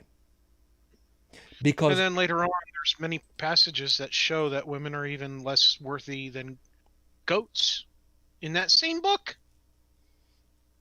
But the point of it is, why should women have to go through childbirth if they didn't want it? Because it's been decreed that they are chattel and they are to be lorded over by whoever their husband is. And if they are not wed, then whoever it is the consumer, the sperm donor is the one who effectively fills that role, And if they aren't really filling that role, then Uncle Sam will, by their dictate, because that's what they want to do. Because if you went through and had sex, which is an immoral act, well, you should have to pay the penalty, which is pain and suffering and 20 years of, I don't know, destitution with no help from anybody. Because why? Steve Anderson follows the same, dictates as well, and I hate that bastard. But he has, I think his wife has 7 or 8 children. I'm not sure how many at this point. But he does not allow her to have an epidural in childbirth for that reason. What? He's a preacher, minister, something or the other in Arizona. Very misogynist. Whack job, dude. But he does not allow her. He's the one that gets to make the decisions. He does not allow his wife to have an epidural during childbirth because the Bible says that children are supposed to be, brought forth in pain and suffering. And so that's her lot, and she has no say in the matter. Stockholm Syndrome. It's the only thing that I can think of why anyone would stay with such a sadist. And I say that as somebody little trip inside of my head, as someone who knows a little something about the BDSM communities and a lot of these terms, for me to go ahead and use as an invective the term sadist? My God, people, what the hell? He is horrible, and he has a huge following. Big church, mega church. Of course he does. And some of his, sermons that I've seen are just quite disturbing. Can't imagine But he doesn't approve of women wearing slacks of any kind either, because any woman that would wear a man's clothing or garments, they're a transvestite. Or no, he called it a crossdresser. Yeah, that's what he called him, a crossdresser. Somebody's got he's afraid that somebody might question his authority.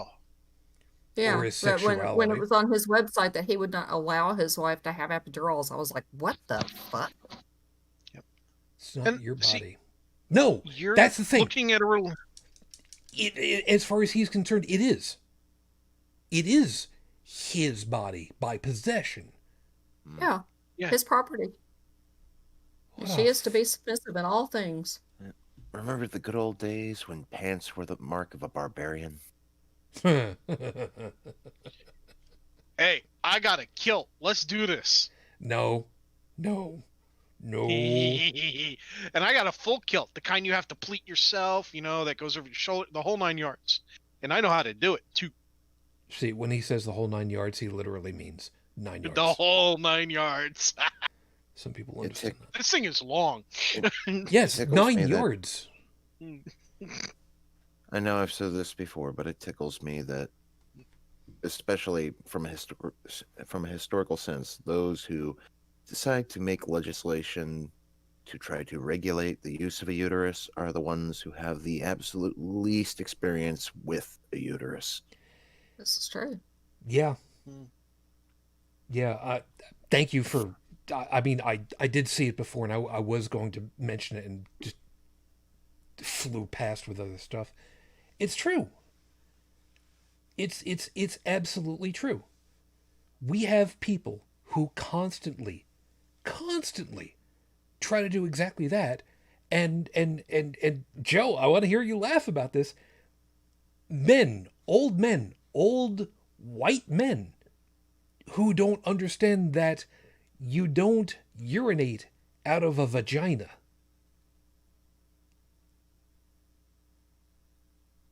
That you can just, hold in menstruation, because, I mean, that's what you can do, kind of like urination. You can hold that, right? As I recall from Liar Liar, it does cause erectile dysfunction. Might explain a lot. I don't exactly get the reference. I know of the movie. I don't know the specifics. So you know what? We'll just bypass it right there. We got I've seen that. I love it, Bridget. I mean, You're welcome. if you're waiting there for 5 minutes and you're still knocking on the door because you can't find the doorbell, that's your problem.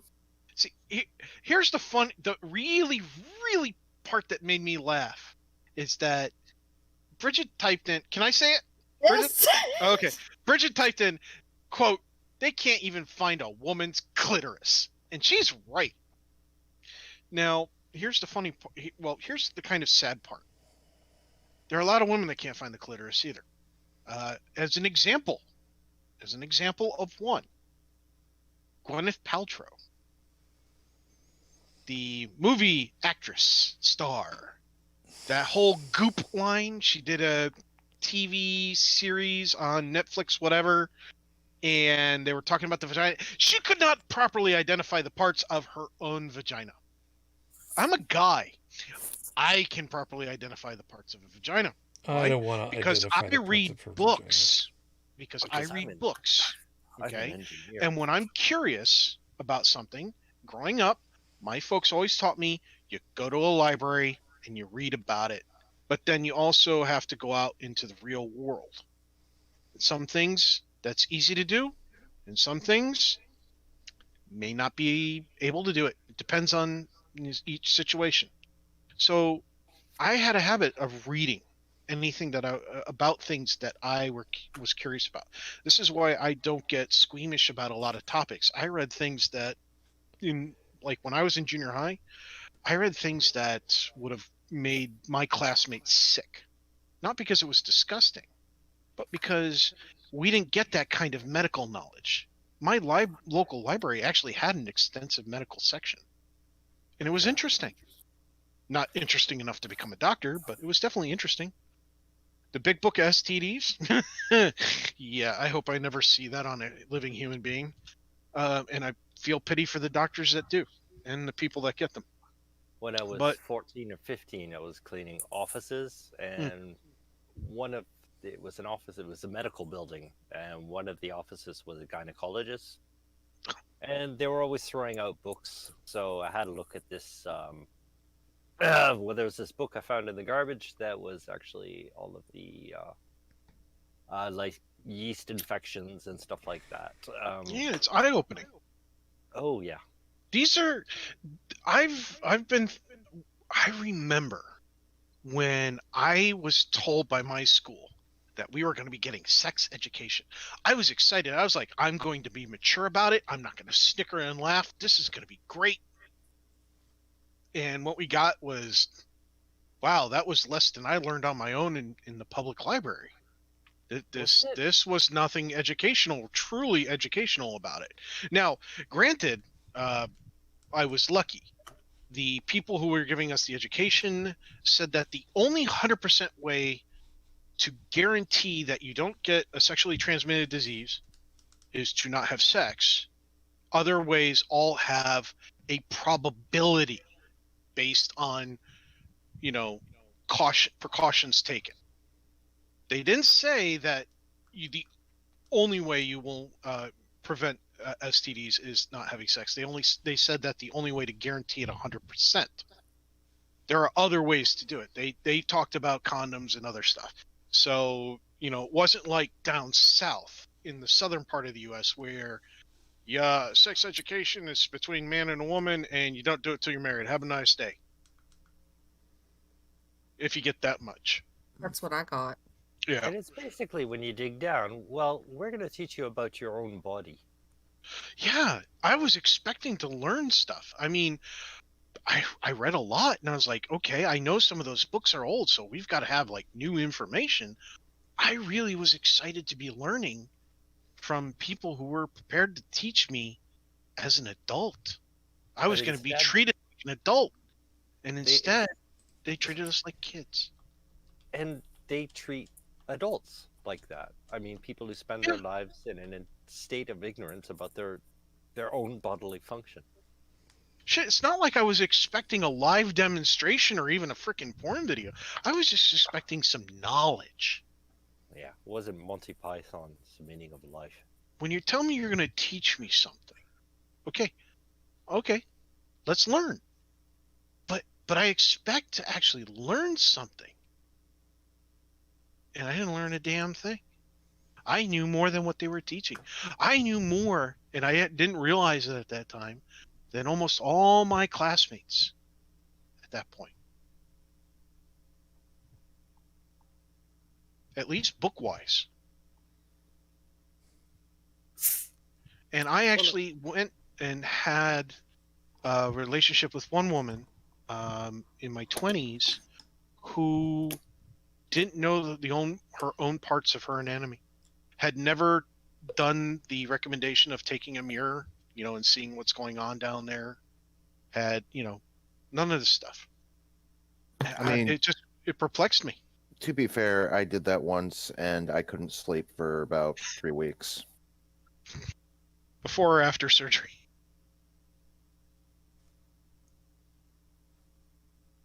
I'm just saying, things change over time, so. Yeah. Or much faster when shrapnel's involved. Exactly. I mean, that could be very traumatic view versus what just looks like a hairy goat. I didn't need that part. Look like a wildebeest. Oh my god. Yeah. Who was that? That was one of the blue collar guys. The one who did here's your sign. He was joking about bending over the bathtub naked, and I think, and his wife saw him and said, "Oh, you look like a wildebeest." Don't know, don't care. We got to see about wrapping up over here because it's getting pretty close. Yeah, it's almost 3 a.m. Yeah. It's almost 8 Yeah, I o'clock. forgot in the about morning. that. When exactly is that kicking off? 2 minutes. Oh, really? Yeah. Yeah. Yep, we're compressing a 3-hour show into a 2-hour day. Yeah. It's exactly the way, as opposed to what we normally would do, which is, compress 2 hours of content over 3 hours of show. Trust me, let it go. Let it go. If you're not sure what I'm talking about, click clack. You can figure it out for yourselves later. I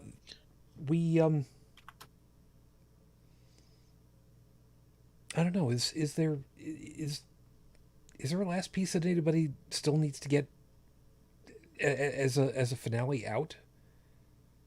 Well, we've covered they're punishing women in accordance with the Bible. They're punishing women in accordance with their own viewpoints. Which is the Bible. Sometimes it's just because they're going along with what other people are doing because they want the votes or the money. So greed, power, control, that sort of thing. There's out of ignorance. Let's see what else. I think yeah, and in some cases, hatred. You gotta make sure we get that one in there, because there are legitimately people that hate other people just because of their gender. I mean, look at how many people hate transgendered people. Literally, will go assault them just for existing. Yeah, that's a completely different issue. But I mean, it kind of plays into it. There are men who hate women just because they are women. There are women who hate men just because they are men.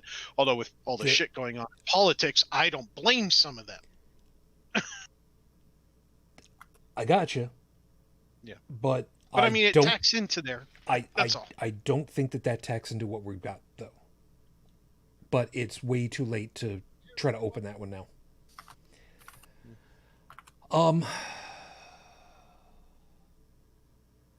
Interesting. Stephanie was just pointing out, they're committing blasphemy by punishing women for what is acceptable in the Bible. I hate to put it this way, but since when has that ever stopped anybody? I'd just like to add one thing if I can. Yeah. I was watching. I'm always on the lookout for anything neuroscience, because I'd really like to link human behavior with what's actually happening in the brain. And I found a guy who just does just that. He was the co-host or guest or whatever on Matt Dillahunty's The Hang Up 3 days ago, 4 days ago, maybe. Anyways, I put a link to it in the notes. It's a guy called David McRaney, and he's taking psychology to an entire new level. Anyways, really interesting conversation they had at the beginning of the show. McRaney, he makes a distinction between when having a conversation with somebody and stuck in the believer mindset. He talks about the different approaches, and he makes a distinction between feelings and beliefs. You know, people tend to conflate them, but in the brain, they're actually two completely different parts of the area.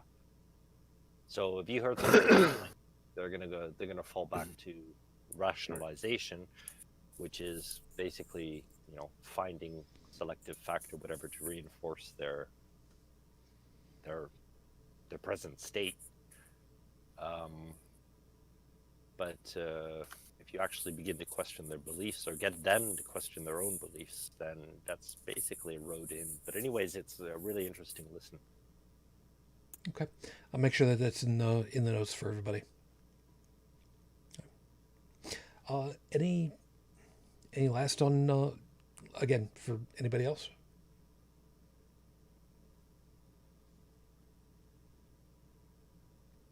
Well, You know, I would love to say that I apologize on behalf of a lot of men, but I can't apologize for what somebody else has done wrong because it doesn't work. But, you know, if there are any women out there listening, there are men such as myself who do not vote for these assholes who are trying to take your rights away.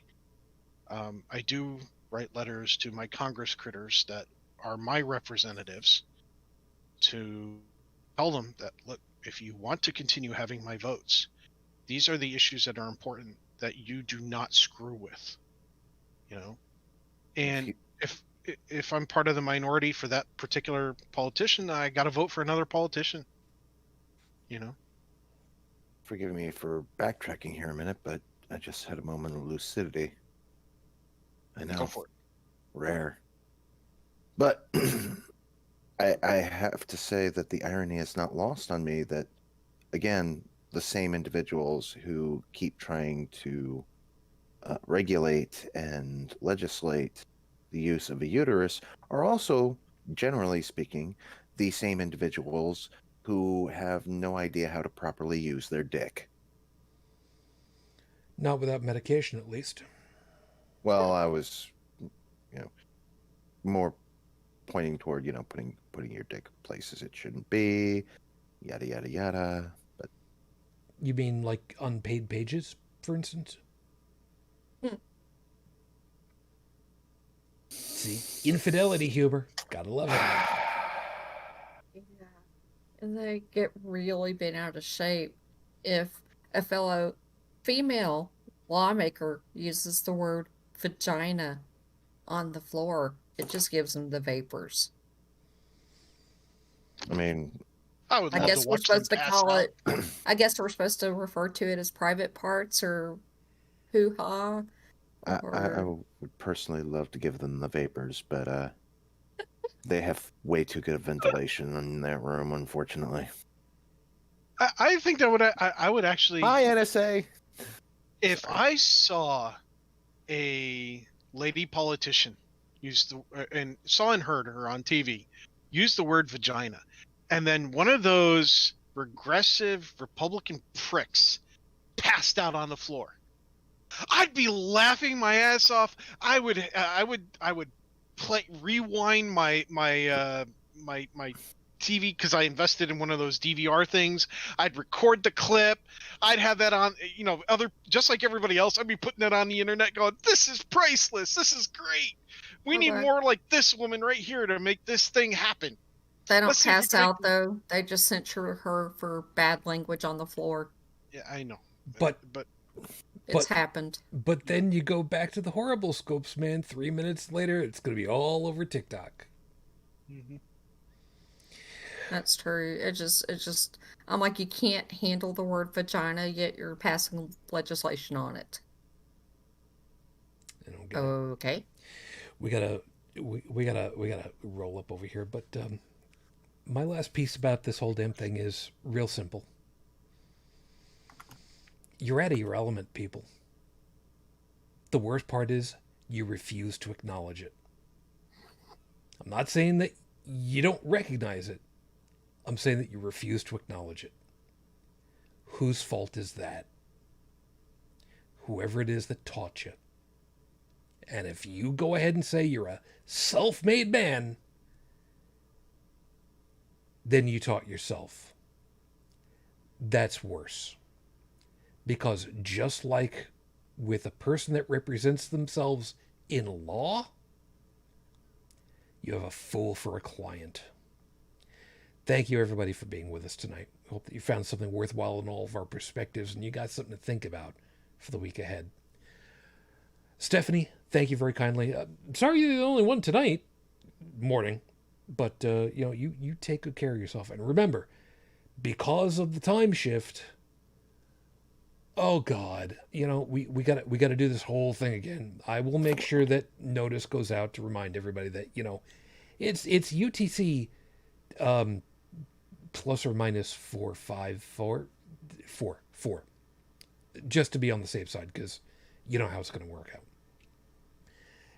Guys, thank you very kindly. Joseph, thank you. You have yourself a good morning. You take care of yourself. You too, sir. I go nowhere. I do nothing. I'm not too terribly worried. The most excitement I had was getting a new heater in the house. I'm still getting used to the idea that, it's still warm now. Yeah, stay warm then. Yeah, at least that part I can. Thank you. Enjoy. Tech, you take care of yourself, man. It's good to have you. Yep. You too, guys. Joey, glad you're able to stick it out, man. You have yourself hopefully a restful morning.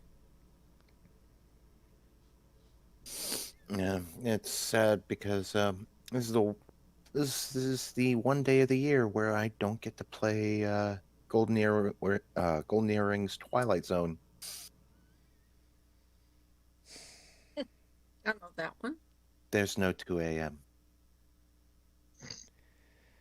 Fair enough.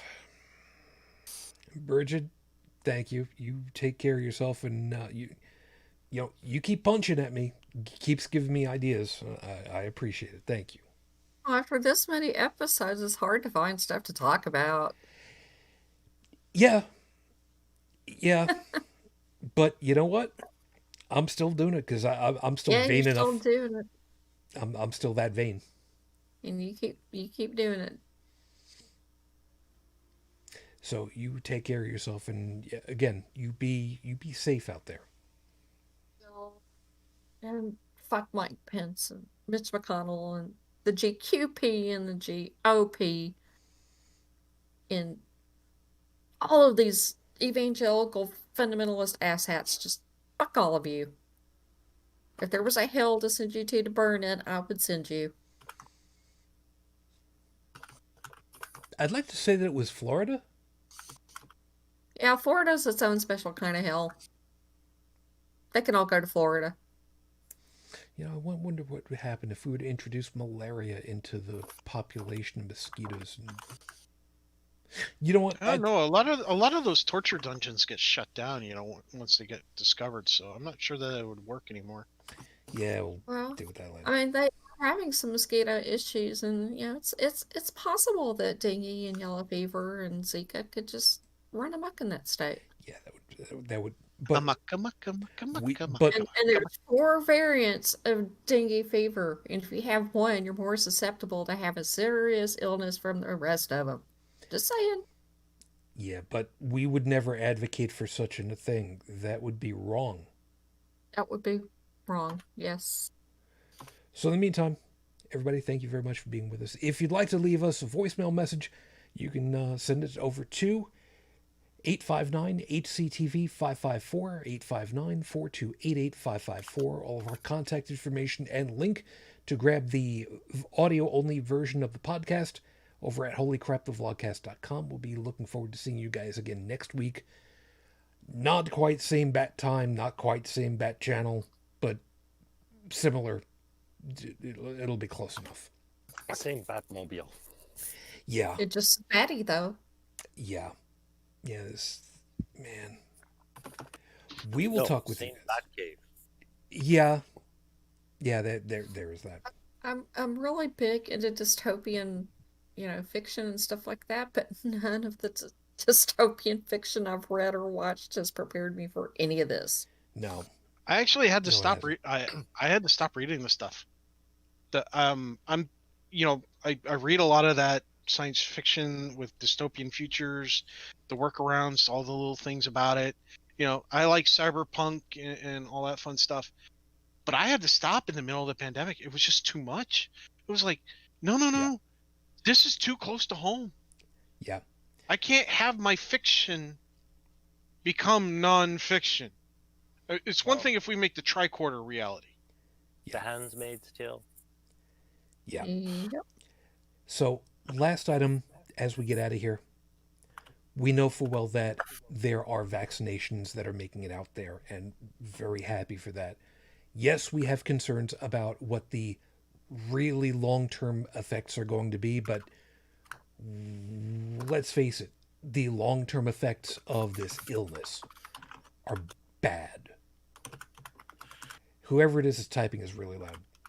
Sorry. The thing that I want to stress, yes, people are able to get this vaccination, but people, please, don't fucking game the system and brag about it especially. And don't take pictures of your records that you got vaccinated, because people are trying to make like copies of those and pass them off as I got vaccinated, and even though they didn't. My point is that somebody fairly prominent went ahead and claimed they were first in line because they worked with kids, and they don't, and they Yeah, gamed the there's that too. system because they didn't get followed up on. People, there will be an opportunity for everybody to get.